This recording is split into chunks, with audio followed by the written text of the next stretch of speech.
سلام كمي كانيهم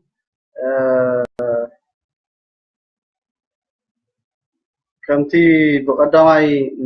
بالفيديو سديدنا زنبرنا عرستي بزح سب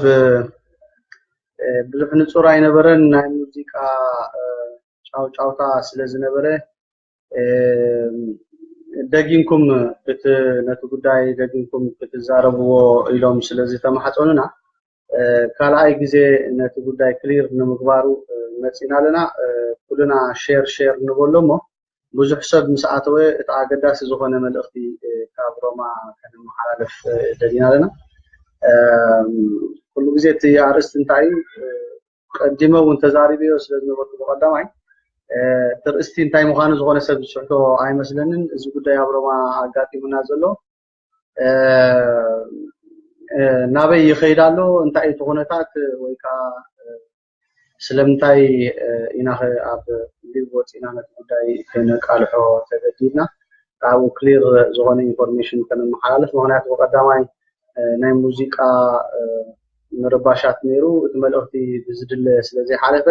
ስለዚህ ኩሉ ሰብ ሼር ይወለሞ ሓደ ኣገዳሲ ዝኾነ ኢንፎርሜሽን ወይ ኣገዳሲ ዝኾነ ሓበሬታ ከነመሓላለፍ ደሊና ስለዘለና ሼር ንበሎ ሰብ ምስተኣከበ ካቲ ዘገድስ ሓበሬታ ከነመሓላለፍ ማለት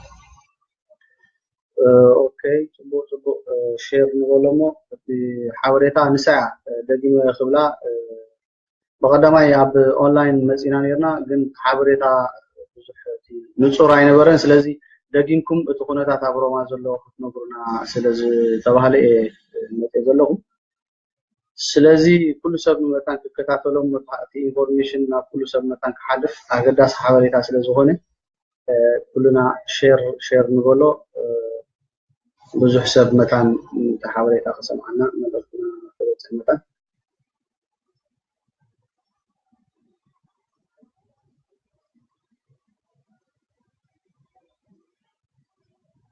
allora كان زغونه سبتاكيب له مثلني اجنتايتي حواليتا خمحلال فوز دلو بقلت حموشت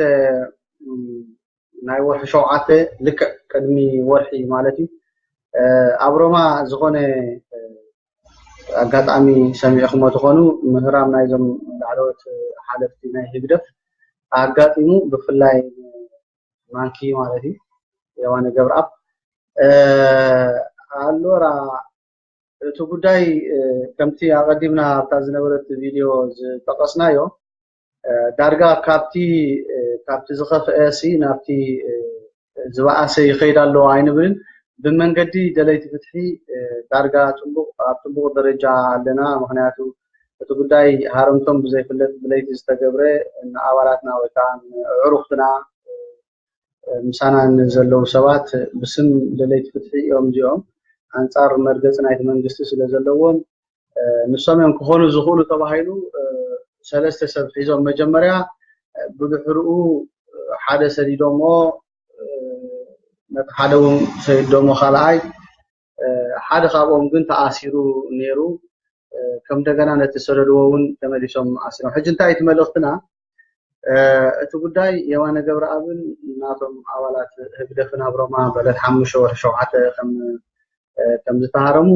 እዚ ዝኾነ ሰብ በጽሕዎ እዩ ብዙሕ ኣብኡ ዘጠራጥር ጉዳይ ኣይኮነን ግን መን እዩ ሃሪምዎም ነዞም ሰባት እዚኦም ንዝብል ግን ንሕና እውን ኣብ ሮማ ዋላ ንሃሉ ንፈልጦ ጉዳይ የብልናን እዞም ሰባት እዚኦም ምስተኸሰሱ ቀልጢፍና ክንገብሮ ዝግባአና ግን እንታይ እዩ ኣብ ጣልያን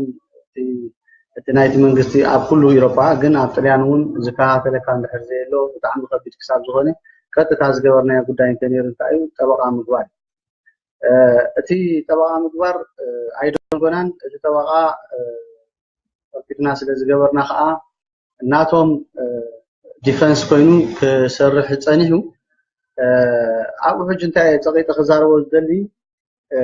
በቀዳማይ ዝሃቦ ኢንፎርሜሽን እውን ምስኡ بتخكل في حواليتا صبوق ስለዘይ ሰማዕኹም ንዑን ክደግሞ ስለዘለኒ እዞም ሰባት እዚኦም ወላ ሓንቲ መራገፂ ኣይ ተረኽቦምን ተኣሲሮም ንሕና ተጠበቃ ብዝገበርና ብውሽጣዊ ዓቕምና ጥራይ ማለት ኣብ ሮማ بحبش ابطليان مايته أبتليان أبولونيا ميلانو ولا خالو كتمات أتزلون ناتهم متحجزات غيرهم حساب حجي نحن عوض هالو قبل يدفر سلمتاي انتنا توم سباتيوم بزي قبرو بناي فتنة قبلتهم تخصيصهم أبت مجمرة زنبر خصنتايو زوم سباتيوم نصوم يوم قبرت تباهيلو فتنة قبلت إمباسنا إفرا غيرهم لو زبل متينا ግን መረጋገጽ እንተበልካ ወላ ሓንቲ ነበረን ንኤምባሲና ኤርትራ ጥራይ ዘይኮነ ኣብኡ ተስማት ክግለጽ ኣይተደልየን ምክንያቱ ናይ ፖለቲካዊ ክሳራ ስለ ዝመሰሎም ክኸውን ይኽእል እዩ ናይ የማነ ገብረኣብ ኣየምፅዎን ሓጋዚ ናይ ፍሳጼን ጴጥሮስ ዝነበረ ብከቢድ ከም ተሃርመ ኣብ መንጋቡ መስበርቲ ኣብ ርእሱን መንቃዕቲ ናይ ዓፅሚ ከም ዘለዎ ተዘሪቡ ካብኡ ዝሓለፈ ግን እቲ ስም ዋላ እውን ኣብ ጣልያን ማዕረፍ እንደይቲ ናይ ሜድያ عرفتي علوهم زجرب نجاريو أتي يوان جبراب عرفو زخونة ويكا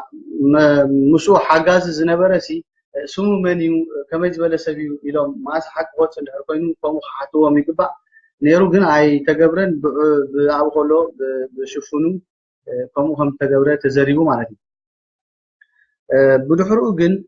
تقول داي إن تقال عيس لازم إحنا ونا ميديا سلزوج أنا زم سوا زيهم كم جزء تخصيصهم تأثيرهم على إلنا ميديا سلزوج أنا نسوم كقال عوا نايبدن سل زنبرة مهنا تجا information سلزوج عم تيمو تخصي كم تقديم تعاد فيديو تجاربكم اللي شامل أكيد ناي أربعة ናይ ሓሙሽተ ሰባት እዮም ኣብኡ ዝነበሩ እቶም ክልተ ዝተሃሮም እዮም እቶም ሰለስተ ዝተሃሮም እዮም እቶም ክልተ ከዓ ኣብኡ ዝነበሩ ምስክር እዮም እቶም ክልተ መን እዮም ሓደ ኣባል ናይ ኤምባሲ ኤርትራ እዩ እቲ ሓደ ከዓ ሚኒስትር ወፃኢ ጉዳያት ዑስማን ሳልሕ ማለት እዩ እቶም ሰለስተ ግን ሓደ ኣባል ናይ ኤምባሲ ኤርትራ ምናልባት ኣውቲስታ ክኾኑ ይኽእሉ እቲኦም ክልተ ግን ሳጼን ጴጥሮስ ኤምባሲ ናይ ኤርትራ ኣብ ጣልያን እቲ ሓደ ከዓ የማነ ገብረኣብ ኣብቲ ክስ ግን እቲኦም ትናቶም ናይ ሽፍትነት ስራሕ ሓደ ኣድቫይዘር ናይ ሓደ ፕሬሲደንት ናይ ሓደ ሃገር ዝኾነ ሰብ ብዝተፈላለየ ፓስፖርት ክመጽእ ኢልካ ኣይትግምግሞን ኢኻ ምክንያቱ ከምቲ ኣቐዲመ ዝበልኮ የማነ ገብረኣብ ኣብ ስዊዘርላንድ ክቐርብ ከሎ ኣብቲ ናይ ዩኤን ድሕር ኢናዮ ኩሉ ግዜ ታስሙ የማነ ገብረኣብ ማለት ኣብዛ ሕጂ ዝነበረት ክሲ ኣብ ኢድና ተዋሃበና ግን የማነ ዮሃንስ ኢለውና ኣምፅኦም ትክክል ስሙ የማነ ገብረኣብ ወልደ ዮሃንስ እዩ ግን ኣብቲኣ የማነ ገብረኣብ እንድሕር ነይራስ ከመይ ጌራ ኣብዚኣ ዮሃንስ ተቐይራ መፅያ ኣብዚኣ ኩላና ከም መንእሰያት ክንፈልጦ ዝግባአና ማዕረፍ እንደይ ናይ ዕሉል ዓይነት ኣካይዳ ተቕሪብካ ናይ ድላይካ ምግባር ዝእውደካ ዘይብልካ ናይ ፋሉል ዓይነት ኣካይዳ ይኸዱ ከም ዘለዉ ካብዚ ክግምገም ዝኽእል ኮይኑ ይስማዓኒ ዝኾነ ሰብ ብዙሕ ይዛረብ እዩ ደጋፊ ናይቲ መንግስቲ ኮይኑ ከምዝሎ ዓድና ፅቡቅ እያ ትኸይድ ዘላ ዝብለካ ኣሎ ግን ንሕና ብዓይንና ንሪኦ ዘለና ኢና ቅድሚ ሕጂ ቪድዮ ብዙሕ ኣይወፃናን ወይ ከዓ ሕጂ ግን እቲ ኢንፎርሜሽን ንዝኾነ ሰብ ስለ ዝተወከሰና ክንብሎ ስለ ዘለና ዋላ እውን ተሓቂ ክቀላዕ ስለ ዘለዎ ኢና ወፂና ስለዚ ኣነ ከመሓላልፎ ዘለኹ ማዕርክ እንደይ ናይ ሽፍትነት ስራሕ ይሰርሑ ከም ዘለዉ ዋላ እኳ ንፈልጥ እንተኾና እቲ ዘይፈልጥ ሰብ ግን ንክፈልጥ የማነ ገብረኣብ ዝበሃል ፓስፖርት ሒዙ ንስዊዘርላንድ ኣብ 2016 ኣይ ቲንክ ዝነበረ ናይ ምግሃዝ ሰብኣዊ መሰላት ተኸሰስዎ ማለት እዩ እንድሕር ንስዊዘርላንድ ብየማነ ገብረኣብ ኣትዩ ነይሩሲ ዓይነቲ ፓስፖርት ስለ ዝተሰርሐ ደኣ ሕጂ ብየማነ ዮሃንስ ኣብቲ ናይ ኣብ ጣልያን ዝነበረ ክሲ ብኸምኡ መፅኡ ሕጂ ኣብኡ ኩላና ከም መንእሰያት ክንፈልጦ ዝግባአና እዚ ዕሉል ዝኾነ ኣካይዳ ናይ ከም ድላይካ ምግባር ዓይነት ኣካይዳ ይኸዱ ከም ዘለዎ ሓደ መረጋገፂ ማለት እዩ ካብኡ ሓሊፈ ግን ክዛረቦ ዝደሊ እንታይ እዩ እዞም ሰባት ተኸሲሶም ዘለዉ ደለይቲ ፍትሒ ስለ ዝኾኑ ጥራይ ዋላ እውን እቲ ሓደ ብፍላይ ኣብቲ ዝነበረ ናይ 2015 መወዳእታ ኣይ ቲንክ ዝነበረ ኣኼባ ነፍሳፅን ጴጥሮስ ፊት ንፊት ኣብታ ኣኼባ እዚ ትገብርዎ ዘለኹም ኣካይዳ ንዓና ንኤርትራውያን ዝፈላሊ ንዓና ንኤርትራውያን ብኣውራጅነት ኣዚ ናይቲ ሓደ ኣውራጃ እዩ ናቲ እዩ ዝበሃል ወይ እውን ተቃዋማይ እንትኾንካ ከዓ ሓደ ኢትዮጵያዊ እዩ ወይ ከዓ ናይ ካልእ ዜጋ እዩ ዝበሃል ኢንፎርሜሽን ካባኹም ዝብገስ እዩ ዝዓይነቱ ተዛሪብዎ ነይሩ እጂ ካብኣ ተበጊሶም ነዚ ሰብዚ ቀንዲ ታርጌት ስለ ዝነበረ ቀልጢፎም በፖሊስ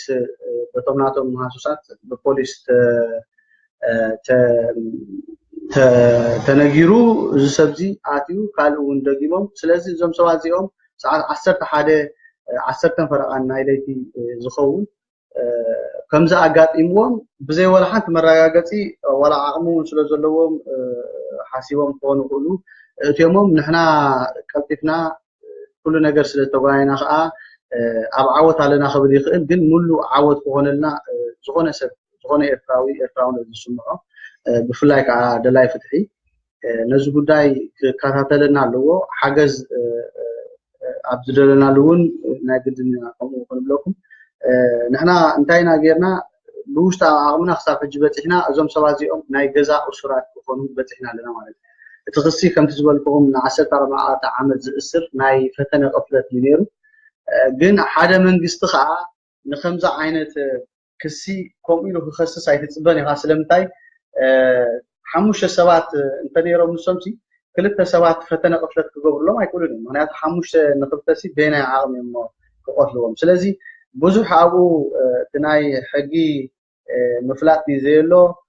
ወይ እውን ብዘይ እንታይ ከየምፅኡ ንዓና ንዓቕምና ብዙሕ ግምት ኣየተውዎን እዮም ትኽሲ ናይ ፈተነ ቅፍለት ሓሙሽተ ሰባት ከም ዝነበሩ ኣባላት ናይቲ መንግስቲ የማነ ገብረኣብ የማነ ዮሃንስ በተሶም ዝበልዎ ዝያዳ ከም ዝተሃሰየ ብዛዕባኡ እውን ብዙሕ ክዛረቡ ከም ዘይደልዩ ወላ ነቶም ኣባላቶም እውን ብዛዕባኡ ፈቒዶም ክዛረቡ ከም ዘይብሎም ከም ተነገረ እዚ በፂሕናዮ ማለት ፋይናል ግን ወላ ሓንቲ መረጋገፂ እውን ስለ ዘይነበሮ እቲ ጠበቃ ደሓን ዝኾነ ጠበቃ ስለ ዝሓዝና ተዓዊትናሉ ሙሉእ ብሙሉእ ኣይንብልን ናይ ገዛ እሱራት በፂሕና ኣለና ህግደፉ ነዚ ጉዳይ ዘይሰንበዶም ኣይኮነን ስለምንታይ ናይ ገዛ እሱራት ንክኾኑ ኮይኖም ንክወፁ ኣይተፀበይዎም ምክንያቱ ትኽስና 14 ዓመት ዝእስረካ ዝፈሰስዎስ ኣትሊስት ናይ 3-4 ዓመት ሲነብፅሖም ዶ ንኸውን ኣብ ቤት ምእስርቲ እውን ናይ ምብላይ መደቡ ነይርዎም ክኸውን ተኽእሉሎ ምክንያቱ ትኽሲ እትዮም እዮም ካብኡ ላዕሊ ክገብርዎ ዝኽእሉ ነገር ኣይነበረን ሰንቢዶም እዮም ከዓ ንሕና እዞም ኣባላት ናትና ወይ ከዓ እዞም ብቀረባ ንፈልጦም ሰባት ካብቲ ቤት ምእስርቲ ወፂኦም ምሳና ምስ ረኣይዎም ብጣዕሚ እዮም ተገሪሞም ስለዚ ኣብ ከምዚ ደረጃ በፂሕና ኣለና ግን ናይ ገዛ እሱራት ኮይኖም ወፂኖም ኢልና ከዓ እቲ ናና ዘለና ዕጡብነት ነወንዝፎ ማለት ኣይኮነን ስለምንታይ ንሶም እግባይ ኢሎም ንድሕሪት እውን ክመፁና ይኽእሉ ካልእ ዘረባታት እውን ጀሚሮም ኣለው እዚኦም ብስም ደለይቲ ፍትሒ ወይ ከዓ ብስም ተቋምቲ ናይቲ መንግስቲ ኦርጋናይዝድ ዝገበርዎ ነገር እዩ ከምኡ ስለ ዝኾነ ከዓ እዞም ሰባት እዚኦም ከምኡ ስለ ዝኾነ ከዓ ከምኡ ዓይነት ተግባራት ገይሮም ኢሎም ዳርጋ ንኩልና ናይ ምውንጃል ክስ እውን ኣቕሪቦም ኣለው ዝኾነ ሰብ ክፈቶ ዝግብኦ ነዚ ጉዳይ እዚ ተሓጋጊዝካ ዝግበር እዩ ምክንያቱ ምስ መንግስቲ ብውሽጣዊ ዓቕምና ንሕና በዚ ኣብ ጥልያን ዘለና ጥራይ ክንውድኦ ስለ ዘይንኽእል ኩሉ ሰብ እውን ነዚ ጉዳይ እዚ ክንተሓጋገዝ ኢና ዝብል ብዙሕ ስለ ዝኾነ ደው ኢሎም ወኪላትኩም ግበሩ ኣካውንት እውን ግበሩ ኢሎምና እቲ ኣካውንት ጃ ንኩሉ ሰብ ንኩሉ እኳ ኣይብልን መብዛሕትኡ ጉዳይ ፈሊጥዎ ኣሎ ጃ ዘርጊሕናዮ ስለ ዘለና ማለት እዩ ብዛዕባ እቶም ወኪላት ግን ኣብ ስዊድን ኣብ ስዊዘርላንድ ኣብ ኖርዌይ ኣብ እስራኤል ኣብ ሆላንድ ጌርና ኣለና ኣብ ጀርመን እውን ጌርና ኣለና ግን እቲ ቴሌፎን ወላ ኣብ ኣሜሪካ እውን ኣሎ ግን እቲ ቴሌፎናት ፀኒሐ ብሎኩሜ ዝዘለኒ ግን ከሕልፈልኩም ማለት እዩ ኣብ ስዊዘርላንድ ፍሳሐ ሓጎስ ጌርና ኣለና ፍሳሐ ሓጎስ ቁጥሪ ቴሌፎን 0046 743 06 16 كدغمه فساي حاجوس اب سويسرلاند اي مين اب شويدن اب سويدن فساي حاجوس 0046 743 06 16 اب سويسرلاند توليدو تسفاي تليفون 0041 76 33 73 59 كدغمه اب سويسرلاند توليدو تسفاي 0041 76 33 73 59 اب نرويج تولد سمو أي حاسبون سمو أبو أمين تولد سمو أبو أي بلبون تليفون نمبر 0047 46 35 88 91 كدوغم إيه ناينروي تولد 0047 46 35 88 91 أب إسرائيل كلهم تفوتهم اليوم شرابان اليوم 00 95 86 10 4 95 قال أي تليفون نا إسرائيل شرابان ولا تليفون بحث رغبون ذيكم شون كل تأسيسهم شرابان 00 95 95 4 3 96 96 98 أولاً سجز عبد يوحنس تليفون 00 31 41 69 098 نهولان خدوغمه سجز عبد يوحنس 00 31 68 41 69 098 سلازي أبز فيديو ولا ونتنامبر دقيقة تقولوا تقولوا زيهم سوازيهم وكيلات غيرنا لنا جن أكلو عاد زول سب وكيل غيرك كتبولو سلازي تخيل كتبوتحو سلازي تخيل أبز زلهم نزو قداي زي إرتراون تسميكم كتحجزوا تدليو أبز زلهم ناتكم organization غيركم كتحجزوا بتحتنا نقدم سلامتاي تقداي بقليل زر أيقونن تمنجستي ناتو حاسوسات وكا ناتو سعاب تغيرو بزح نجر ينقصقص سلازلو ندحرت بين مدسمتان تعوت زياده ما تحقق صبو غيرنا تنعوتو تطبقاون زياده نقدميت كنسقمو ندحر كوينا ناتكم حاجز أገዳሲ ذات بخومينا خا ابالتوك تزاريبنا لنا ولا تناي بايبال غدايون نزرغو حولنا اكتيف ايغبرناين خاجينا خستان غبرو سلازي تزلنا حبريتا نزي مسل زخونه سب ግን ካፕተርስት ቁርቡት ኢለ ክዛረው ዘልንታይ ብጣዕሚ ማለት ናህና ምንቅስቃሳት ኣብ ዝኮነ ቦታሲ ንሶም ብዙሕ ሽጣራታት ዝገብርዎ ንYPFDJ ገንዘብ ንምእካብ ሶም ዘሰልጥንዎም ከምዛ ኣብ ሆላንድ ብሎክ ዝኮነ ነገር ማለት እዩ ናቶም ፖለቲካ ንምዕባይ ኣብ ዝኮነ ቦታ ዝንቀሳቀስዎ ስቂልና እንድሕር ንርእለና እቲ ካብ ዓድና ተሸጊርና ወይ ከዓ ተበዲልና ወፂና ዘለና ናብ ዓድና ዘይተመለስና ዓመታት ካብዚ ዘለናዮ ድርብ ዕፅፊ ከም ክናዋሕ ስለ ዝኽእል ናና ዕቱብነት ወይ ከዓ ናና ፍትሒ ናይ ምድላይ ምንቅስቃሳትና ክንዕብዮ ይላቦ ምክንያቱ ንሕና ናቶም ጉዳይ ጽቡቅ ጌርና ኢና ንፈልጦ ምክንያቱ ኣብ ኤውሮጳ ኩን ኣካልኦት ሃገራት መጽ ከለው ንሶም ብፍላይቶም ላዕሎት ኣካላት ናይ መንግስቲ በዓል ባንኪ ንጓይላ ወይ ከዓ ንኻል ናይ ባህላዊ ጉዳይ ኢሎም ኣይኮኑ ዝመፁ ነዞም YPFDJ ዝበሃሉ ንኤርትራ ወላ ሓንቲ ዘይፈልጥዋ ካብቶም ዝገለጽናዮ ንዕኦም ንምስልጣን አንጻር እቲ ሰብ አንጻር እቲ ብዚ ብዙሕ ሽግርን ብዙሕ ፀገምን ርእዩ ዝመፀ ኣብ ኤውሮጳ ግን ቁርብ ትንፋስ ረኺቡ ዋላ እኳ ስደት እንተኾነ ቁርብ ትንፋስ ረኺቡ ትናብኡ ዝመርሕ ውልቃዊ ሂወቱ ዝመርሕ ወይ እውን ኣብ ዝኾይኑ ናይ መንግስቲ ተቃውሞ ወይ አንጻር መግለፂ ናይ መንግስቲ ዘለዎ ንዕኦም ኣታክ ንምግባር ዝመፁ ስቂልና ክንርኢ ኣይግባእን ስለዚ ነዚ ጉዳይ ብዕቱብ ክንሕዞ ይላቦ ብፍላይ ናብ ሮማ ኣለና ምክንያቱ እቲ ጉዳይ ሃረምቶም ብዘይፍለጥ ብለይቲ ዝተገብረ ንኣባላትና ወይ ከዓ ዕሩኽትና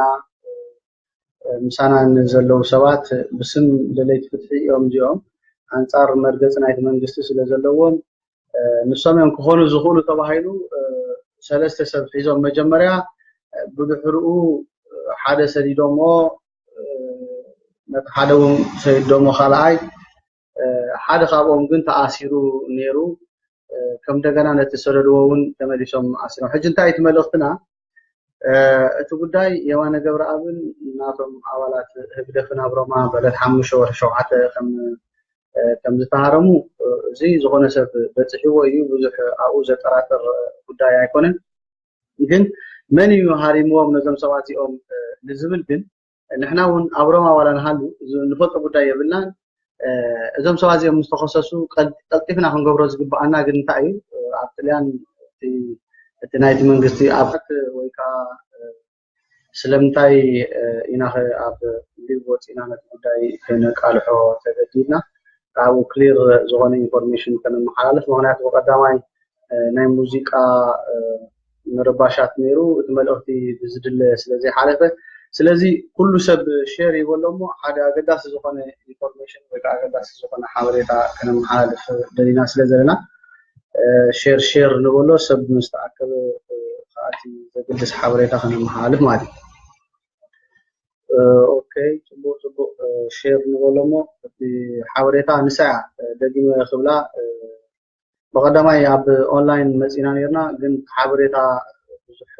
ንጹር አይነበረን ስለዚ ደጊንኩም እቲ ኩነታት አብሮማ ዘሎ ክትነግሩና ስለዚ ተባሃለ መጤ ዘለኹ ስለዚ ኩሉ ሰብ መታን ክከታተሎም መጣቲ ኢንፎርሜሽን ናብ ኩሉ ሰብ መታን ክሓልፍ ኣገዳስ حواليታ ስለዝኾነ ኩሉና ሼር ንበሎ بزح سب متان تحاولت أقسم عنا ملكنا فريق متان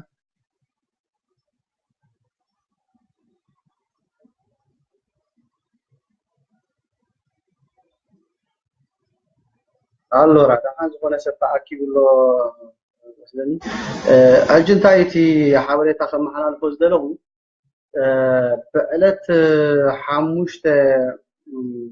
ناي ورح شوعته لك كلمي ورحي مالتي أبرما زغنا أقطعمي سميعكم وتخونوا مهرام نايزم العروت حالفتي ناي هجدف أقطعمو بفلاي مانكي مالتي يوانا جبراب allora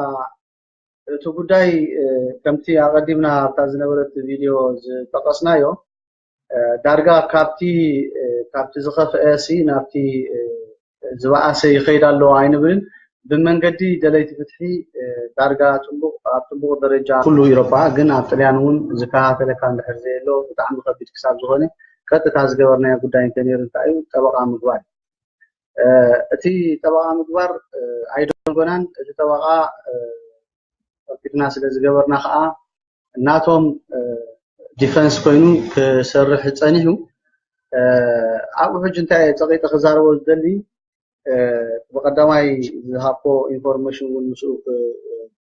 بتشكل في حواليها تبوس لزي سمعهم ونكدقوا سلزلني زم سوازيهم ولا حنتي مرة قصي أي ترخبهم تأثيرهم نحنا تتوقع بزدورنا بوشتا عقمنا ترايماتي بروما بحبش أبتليان مايتي أبتليان بولونيا ميلانو ولا هالو كتمات تزلون ناتهم متحجزات غيرهم حساب حجي نحنا عوت هالو قبل يدفر سلمتاي انتنا ثم سبات يوم بزي قبروا بناي فتنة قبلت يوم تخصيصهم أبت مجمع سلام كمي كانيهم